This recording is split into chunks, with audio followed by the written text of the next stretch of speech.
Pause and solve because the answer is D. Text structure. Let's get to chunking. First sentence gets its own chunk. Just kidding. I stop right here because as I'm summarizing, I realize that I'm saying a lot. In her book, Lucy controversially claims books for kids should imitate children's thinking. That's a huge chunk, but it feels very important. So I stop right there. The next section gets its own little chunk.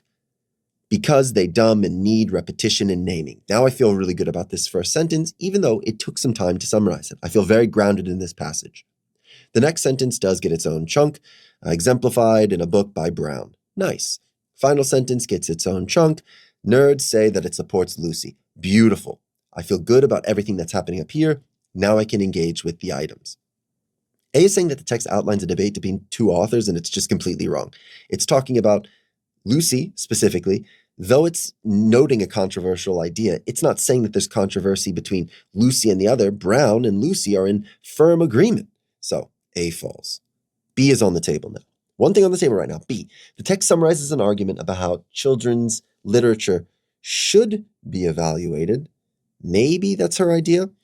And then discusses contrasting views. No. There are no contrasting views. We have Lucy and Brown in absolute agreement. The statement about controversial at the very start should not be carried through traumatically throughout this text. Now I look at C. C's on the table.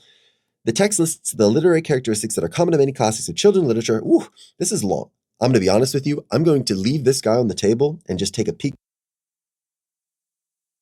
It presents a philosophy about what material is most suitable for. It's a little bit weird with this notion of material. Maybe that's just like my weird English teacher vibes coming in, but I can imagine that maybe it's saying that the material is the verbal repetition and the naming. I can appreciate those concepts. I'll read the rest of it, and then describes a book influenced by that philosophy. I love the second part. So the first part's a little bit weird because of this word material. Now let's take our time with C.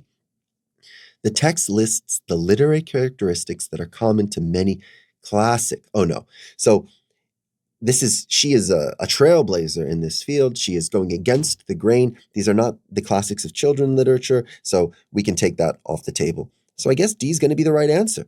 The awkwardness of material is probably just a little bit of a me thing. I can track to things that it says there. The sequence is just fine. So D is it. Now, if you do want a copy, top secret here, if you do want a copy of the Goodnight Moon, you send me an email. And in about 22 years when the copyright expires, I'll send you that PDF. It's a banger.